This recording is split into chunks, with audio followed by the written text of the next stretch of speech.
warahmatullahi wabarakatuh. Sabahul khair. Kaifa halukum? Alhamdulillah ana bi khair aidon. Bagaimana liburannya, menyenangkan? Insya Allah menyenangkan semuanya ya, meskipun di rumah juga Insya Allah semuanya bahagia ya, senang. Yang penting dengan orang-orang yang terdekat, dengan orang tua kita, dengan adik-adik kita ya. Baik, pada week 1 ini, pada semester 2 materi religion kelas 4 adalah sholat bagi orang yang sakit. Namun sebelum kita mulai, marilah kita membaca doa terlebih dahulu. Bismillahirrahmanirrahim. Rabbi zidni ilma warzuqni fahma. Ya Allah, tambahkanlah ilmuku dan tingkatkanlah kecerdasanku. Amin. Langsung saja kita akan membahas tentang sholat bagi orang yang sakit. Bagaimana cara-caranya? Nah, kita akan membahas itu. Langsung saja, sholat itu merupakan kewajiban atau rukun Islam yang kedua bagi orang Islam. Nah, sholat sendiri itu adalah wajib bagi semua umat Islam. Dalam keadaan apapun, dalam kondisi apapun, itu sholat adalah wajib, harus dilakukan. Kemudian sholat itu dilaksanakan dengan cara berdiri bagi orang yang mampu ya. Namun apabila tidak mampu dalam keadaan berdiri, maka boleh dengan cara yang pertama duduk, yang kedua berbaring, dan yang ketiga dengan cara terlentang. Nah, sholat ini pastinya sholat yang 5 waktu ya, harus dengan berdiri. Namun apabila tidak mampu ya, Islam memberikan cara-cara. Yang pertama tadi dengan duduk. Apabila tidak bisa dengan duduk, maka berbaring. Apabila tidak bisa berbaring, dengan cara terlentang ya. Langsung saja kita membahas tentang bagaimana tata cara sholat dengan cara duduk. Yang pertama adalah membaca niat sesuai sholat yang akan dikerjakannya. Seumpamanya mau sholat duhur, maka niatnya sama seperti sholat duhur pada umumnya. Kemudian yang kedua, setelah takbiratul ihram, kedua tangan bersedekap di atas dada seperti biasa ya. Kemudian membaca doa iftitah. Setelah itu membaca surat Al-Fatihah dan kemudian membaca surat pendek. Nah, kemudian setelah itu ruku dengan membungkukkan badan. Oke.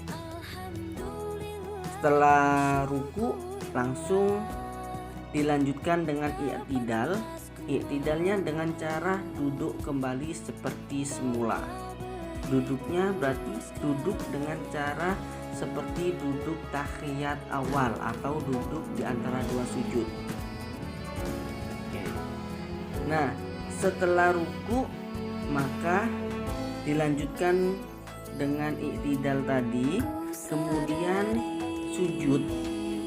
Sujudnya seperti sujud biasa ya, dan seterusnya sampai salam seperti itu.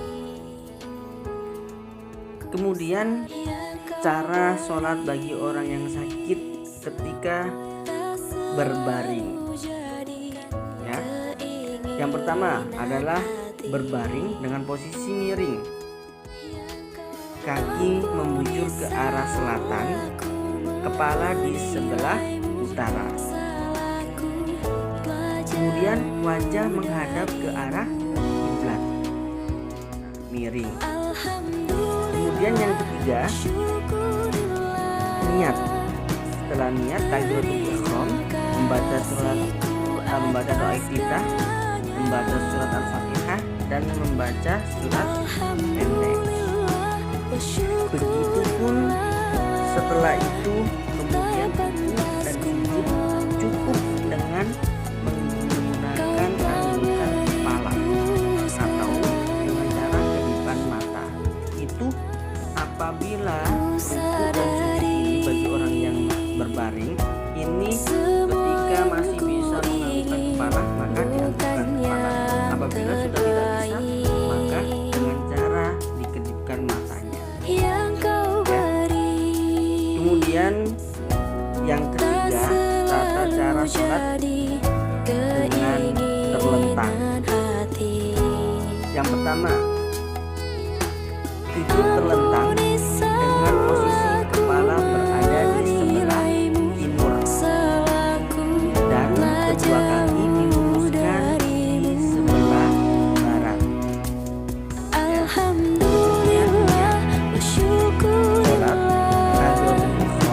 Membaca doa iftitah, membaca surat Al-Fatihah, dan membaca surat pendek.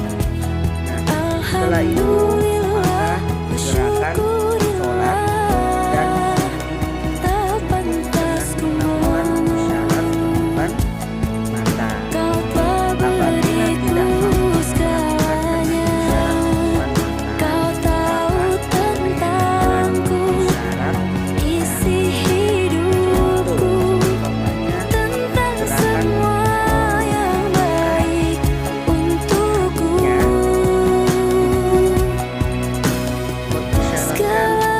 dengan isyarat gerakan.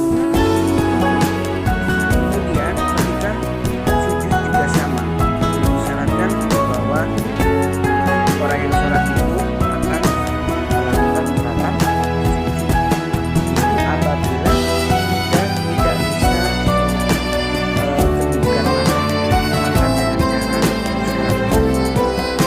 Maka ini yang kita sudah sampaikan di awal. Alhamdulillah wa syukurillah, terima kasihku atas segalanya.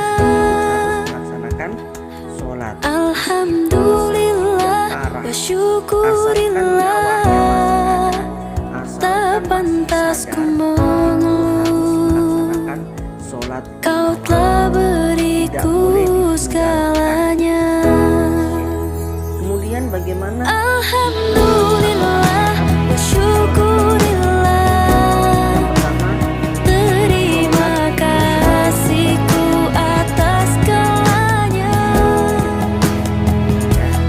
Alhamdulillah wa syukurillah, tak pantas ku mengeluh, kau telah beriku segalanya.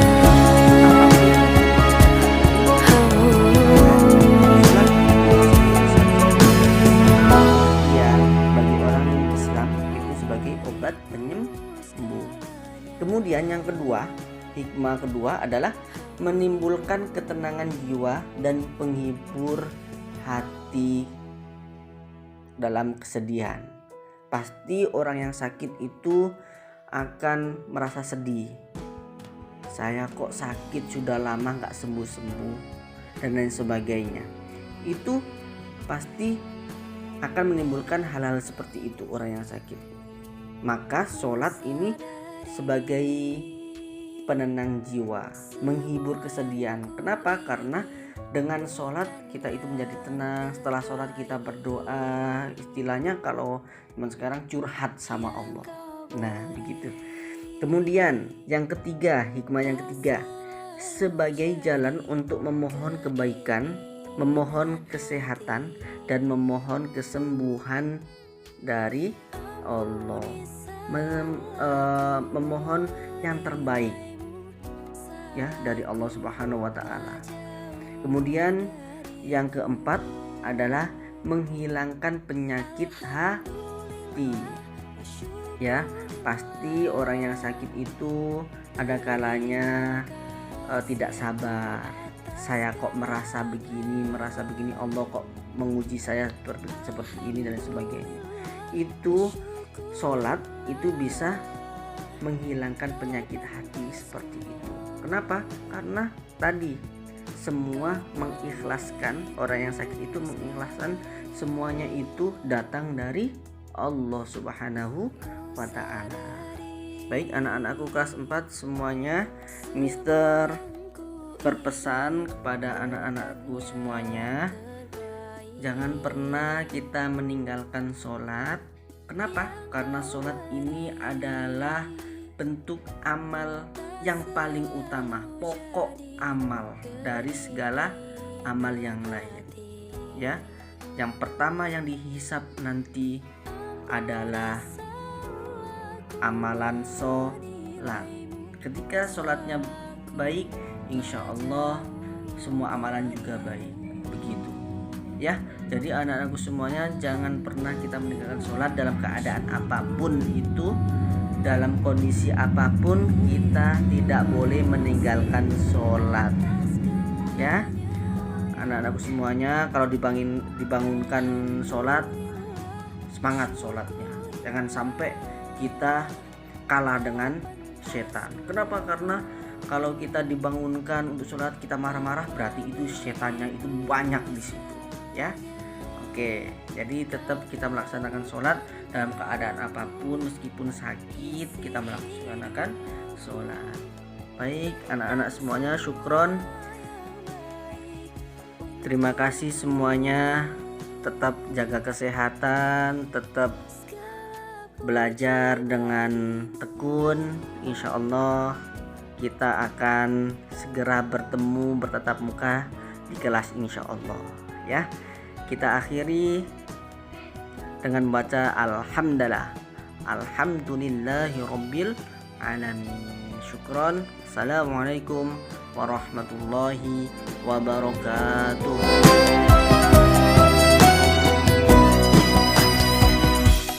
Alhamdulillah.